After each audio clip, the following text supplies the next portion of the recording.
أعوذ بالله من الشيطان الرجيم. بسم الله الرحمن الرحيم.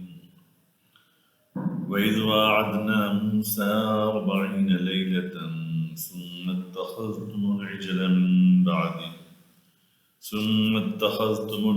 من بعده وأنتم ظالمون ثم عفونا عنكم من بعد ذلك لعلكم تشكرون. وإذ آتينا موسى الكتاب والفرقان لعلكم تهتدون. صدق اللہ العظیم.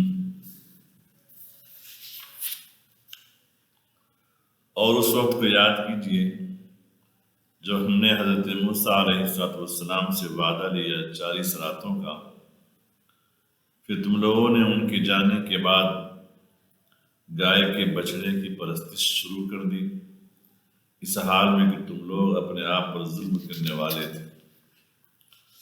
پھر ہم نے اس کے بعد تمہیں معاف کر دیا تاکہ تم شکر گزار بندے بن جاؤ. اور اس وقت کو یاد کیجیے جب ہم نے حضرت موسیٰ کو کتاب اور فرقان عطا کی. فرقان یعنی حق اور باطل میں فرق کر دینے والی کتاب، تاکہ تم سیدھے راستے پہ آ جاؤ. یہ سورہ بقرہ کی 3 آیتیں ہیں، آیت نمبر 51، 52 اور 53. اس سے پہلے درس قرآن کی سلسلے میں آیت نمبر 50 تک کی تشریح اور تفسیر آپ کے سامنے آئی. یہاں اللہ تبارک و تعالیٰ نے حضرت موسیٰ علیہ السلام کی قوم سے متعلق ایک اہم واقعے کو بیان فرمایا ہے. واقعات کی ترتیب اس انداز میں نہیں ہے جیسا کہ ان آیات میں ان واقعات کو پیش کیا گیا ہے. سیدنا حضرت موسیٰ علیہ السلام فرعون اور اس کی فوج کے غرق ہونے کے بعد جب آگے بڑھے اپنی قوم کو لے کر، تو اللہ تبارک و تعالیٰ نے حضرت موسیٰ سے فرمایا کہ آپ کا جو اصلی وطن ہے، آپ کی قوم بنی اسرائیل کا ملک شام، وہاں تشریف لے جائیں.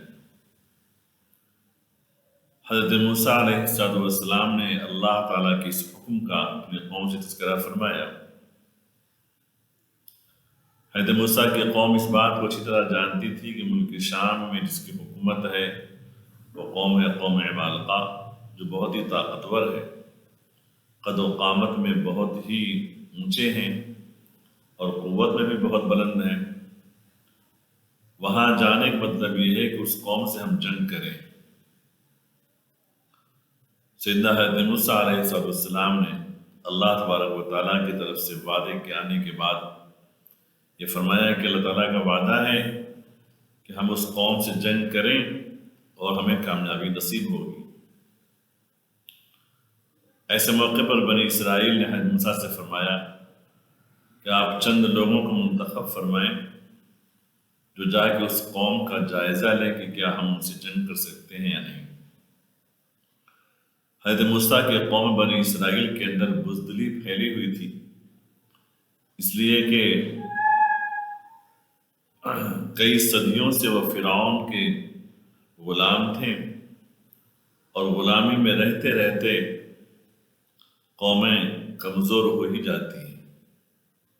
جیسا کہ رب العالمین نے فرمایا سورہ قصص میں، استضعفوا فی الارض، بنی اسرائیل کو کمزور کر دیا گیا تھا. وہ چاہتے تھے کسی طریقے سے جنگ کی نوبت نہ آئے. قوم کے چند لوگوں کو منتخب کر کے قوم عمالقہ کی طرف بھیجا گیا، ملک شام کی طرف. ان جانے والوں میں چند لوگ بڑے نیک تھے، بڑے صالح تھے، باقی اکثریت ان لوگوں کی تھی جن میں نیکی اور صالحیت نہیں تھی اور بزدلی ان کے دل پہ چھائی ہوئی تھی. جو نیک تھے انہوں نے کہا جو اللہ تعالیٰ کا وعدہ ہے کہ ہم غالب ہوں گے تو یقیناً ہمیں جنگ کرنی چاہیے اور ہم جا کے رپورٹ یہ دیں گے اپنی قوم کے سامنے کہ قوم عمالقہ طاقتور قوم نہیں ہے، کمزور قوم ہے، تاکہ وہ لوگ ہمت کر کے آگے بڑھیں۔ اور جن کے دل میں بزدلی چھائی ہوئی تھی، انہوں نے کہا ہم کو یہ رپورٹ دیں گے، اختلاف ہوا آپس میں۔ خیر، جب یہ لوگ واپس آئے اور ان لوگوں نے رپورٹ پیش کی، اس کو وہ قوم بڑی طاقتور ہے، بڑے اونچے قد و قامت کے ہیں، قوت بہت ہے، ہم ان سے جنگ نہیں کریں گے۔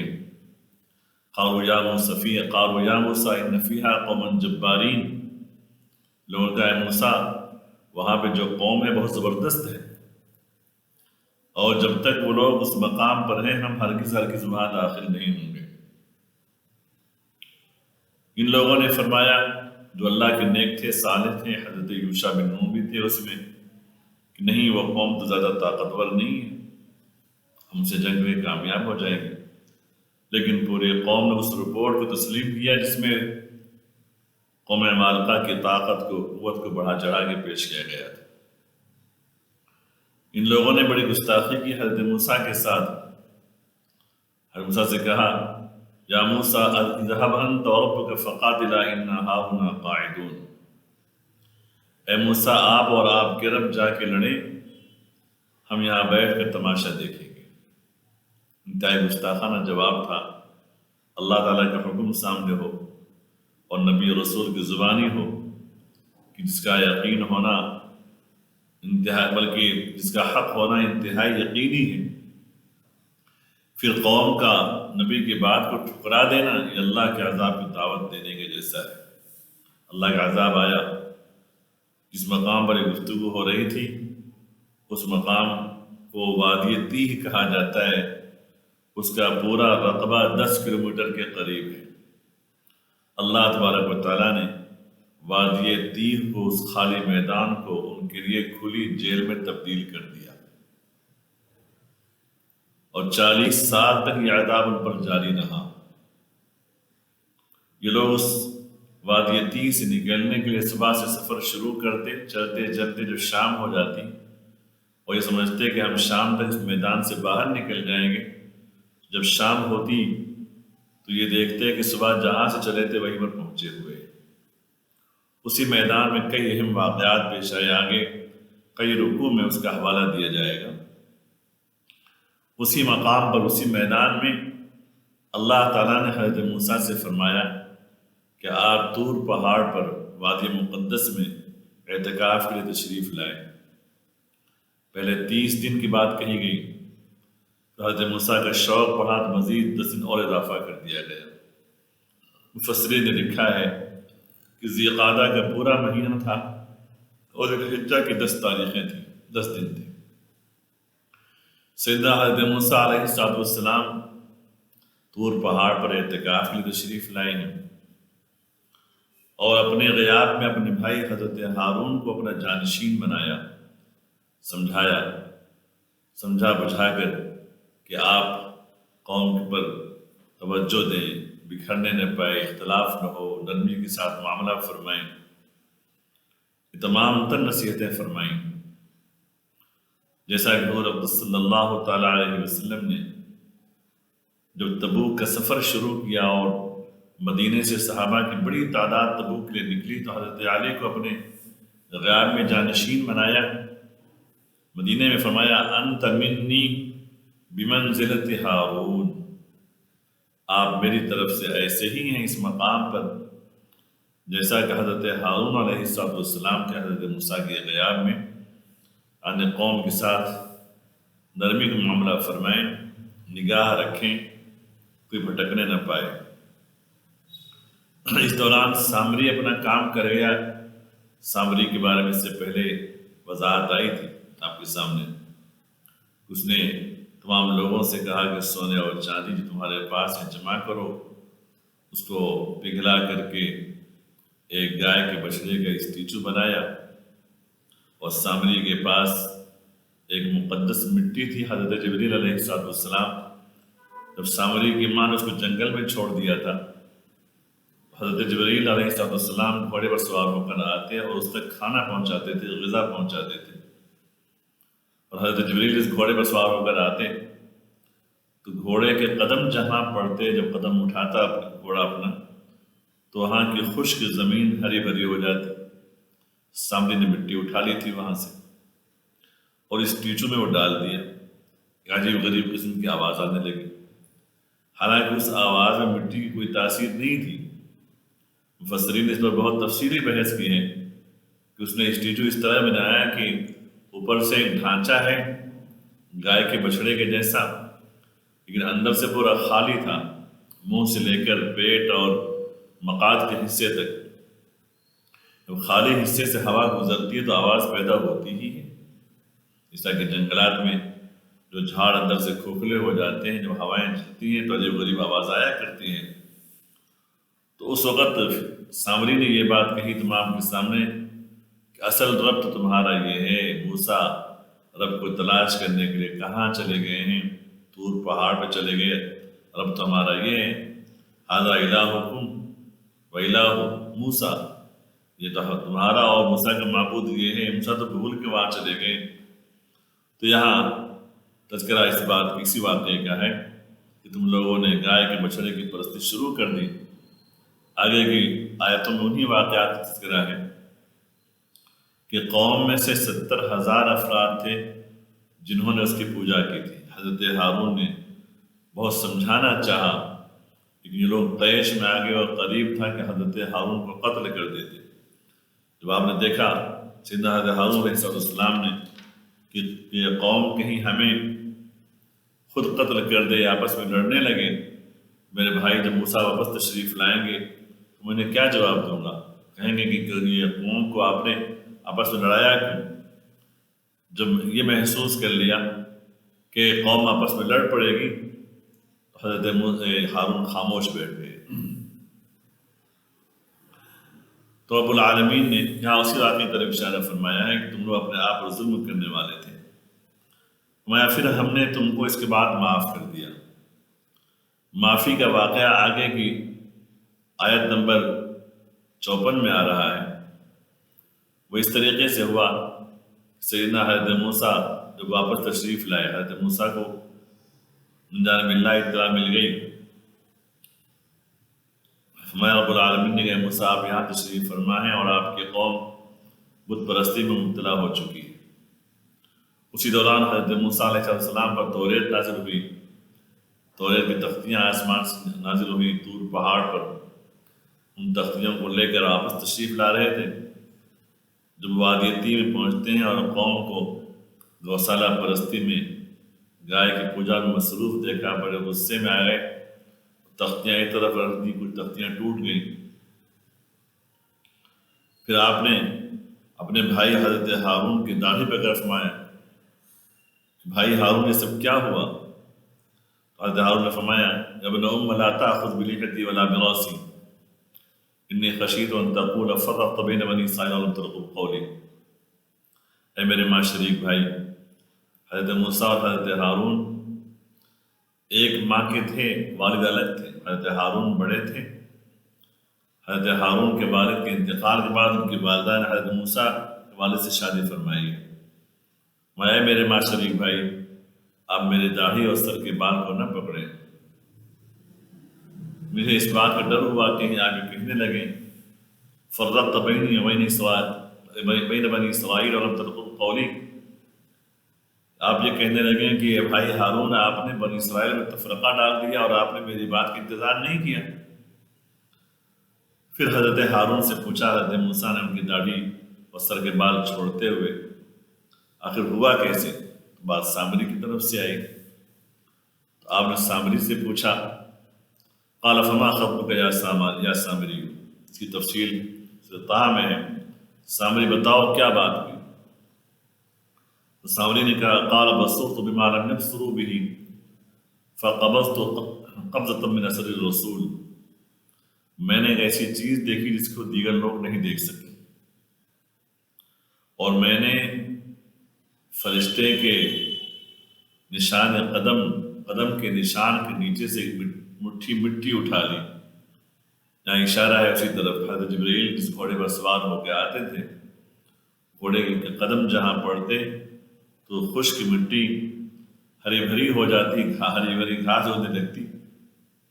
اس نے کہا فنبذتها، میں نے وہ مٹی اس کے منہ میں ڈالی، وَكَذَلِكَ صَبَرَتْ لِي نَفْسِي، اور میرے دل نے ایسا ہی کہا اور میرے دل پہ بھا گیا۔ اسی کا نام ہے نفس پرستی۔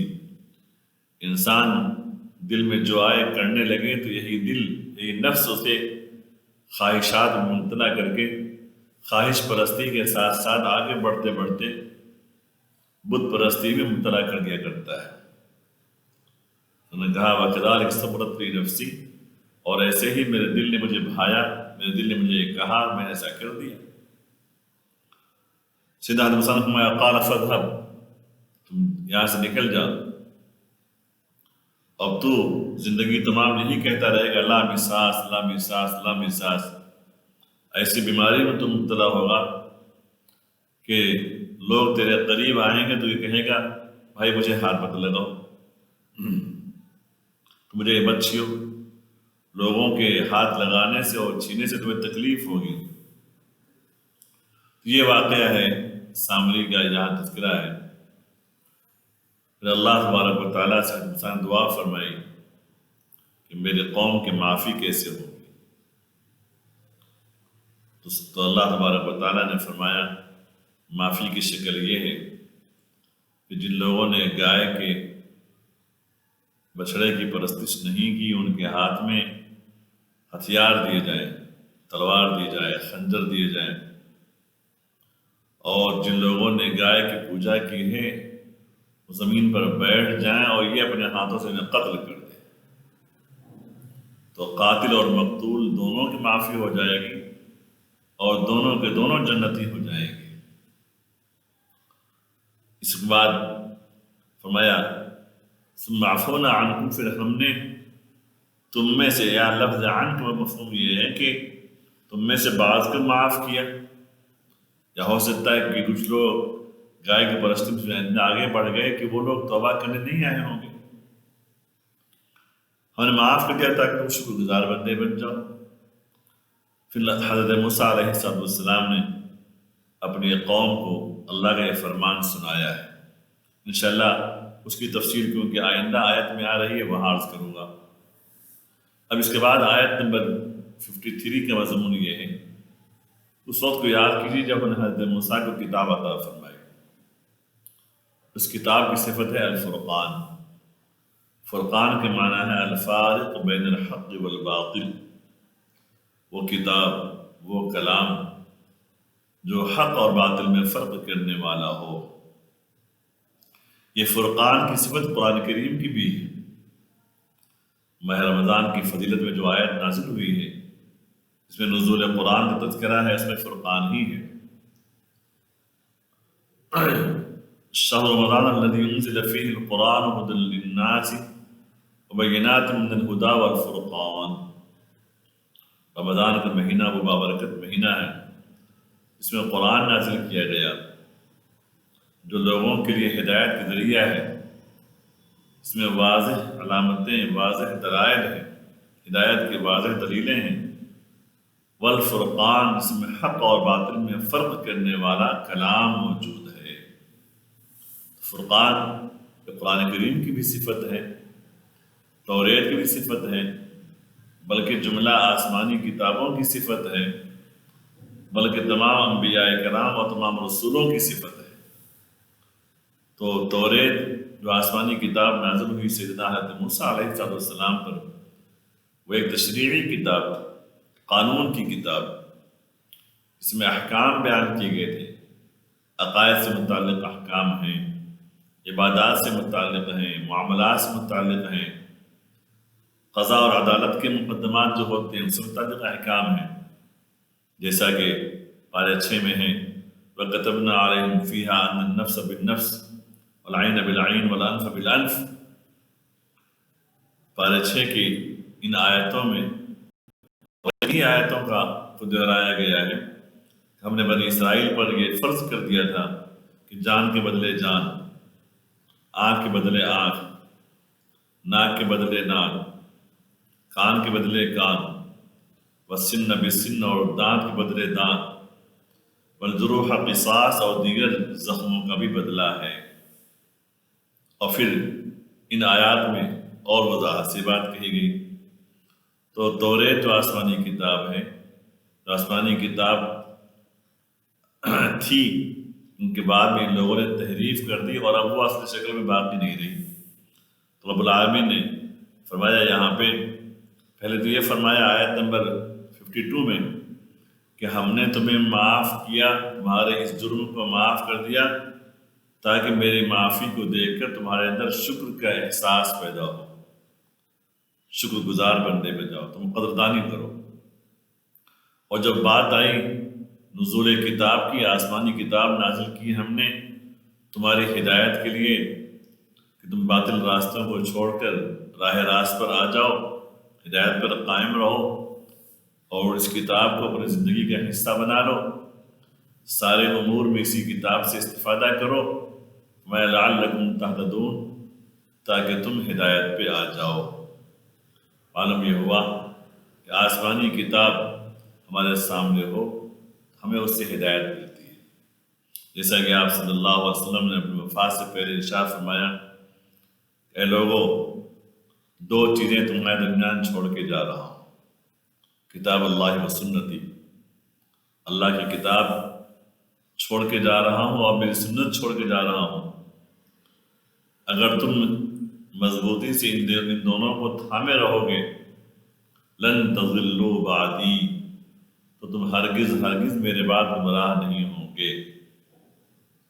کتاب اللہ اور سنت رسول، کیونکہ سنت رسول یہ اللہ کی کتاب کی تشریح ہے، احادیث قرآن کریم کی تفسیر ہے، قرآن کریم کے آیات کے جو مضامین ہیں احادیث میں اس کی وضاحت ہوئی ہے۔ تو ہدایت کے لیے کتاب و سنت دونوں ضروری ہے، اور کتاب و سنت سے جو علوم نکلے ہیں، علم فقہ ہے، علم الاحکام ہے، علم المسائل ہے، علم عقائد ہے، علم کلام، علم الفقہ، علم الاحادیث، یہ سارے کے سارے ہدایت کے ذریعے ہیں اور قرآن کریم کا ہی حصہ ہے۔ تو اللہ تعالیٰ نے حضرت موسیٰ کے قوم کو فرمایا ہم نے کتاب دی، وہ کتاب جو فرقان ہے، تاکہ تم سیدھے راستے پر قائم رہو۔ لیکن بنی اسرائیل کا حال کیا ہوا؟ تقریباً ہمارا بھی وہی حال ہوتا جا رہا ہے۔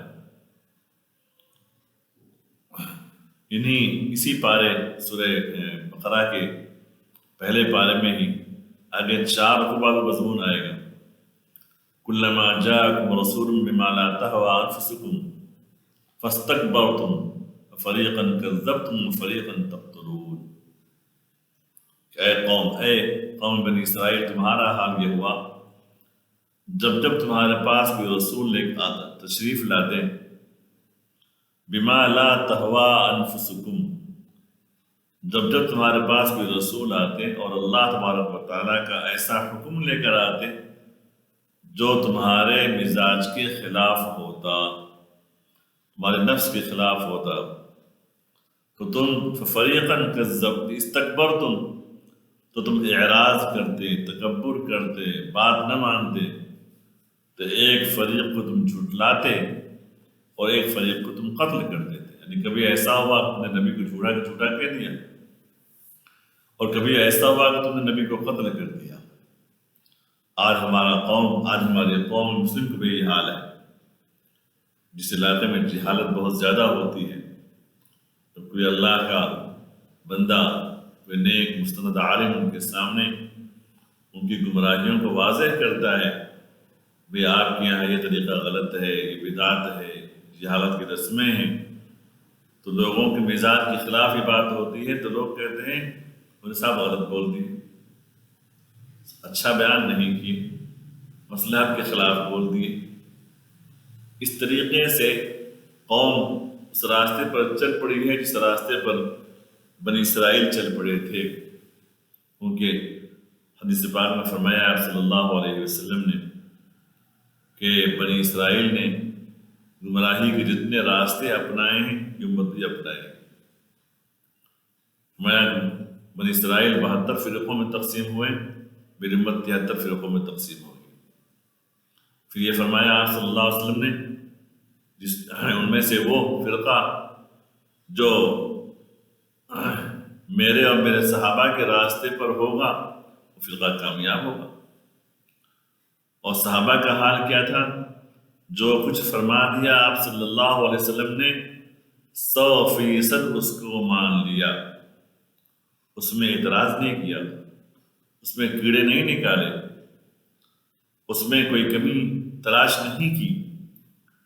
حضرت موسیٰ علیہ السلام کی قوم کا حال تو یہ تھا کہ حضرت موسیٰ فرماتے اللہ کا یہ حکم ہے تو لوگ اس پر شک کرنے لگتے۔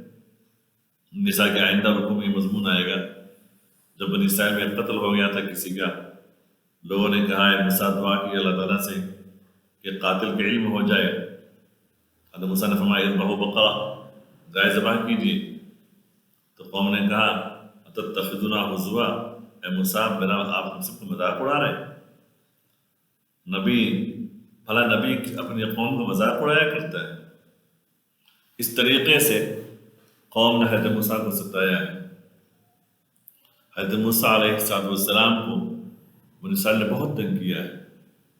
سورہ صف کی آیت پڑھیے، وَإِذْ قَالَ مُوسَىٰ لِقَوْمِهِ يَا قَوْمِ لِمَ تُؤْذُونَنِي وَقَدْ تَعْلَمُونَ أَنِّي رَسُولُ اللَّهِ إِلَيْكُمْ۔ اس وقت کو یاد کیجیے جب حضرت موسیٰ نے اپنی قوم سے کہا ہے قوم تم مجھے تکلیف کیوں پہنچاتے ہو جبکہ تم جانتے ہو کہ میں اللہ کا رسول ہوں، تمہارے درمیان بھیجا گیا ہوں۔ فلما زاغوا، پھر آپ کی قوم نے کجراہی اختیار کی، ٹیڑھا راستہ اپنایا، نبی کے حکم کے خلاف چلنے لگے۔ ازاغ اللہ قلوبہم، تو اللہ تعالیٰ نے ان کے دل پھیر دیے ہدایت سے گمراہی کی طرف، اور اللہ تعالیٰ ایسے فاسق لوگوں کو ہدایت نہیں دیا کرتے ہیں۔ تو آج کے درس یہیں تک ہے، اور انشاءاللہ آج کے درس میں جو مضمون آئندہ آیتوں میں آ رہے ہیں اگلے درس میں اس کی وضاحت پیش کی جائے گی۔ وآخر دعوانا الحمد للہ رب العالمین۔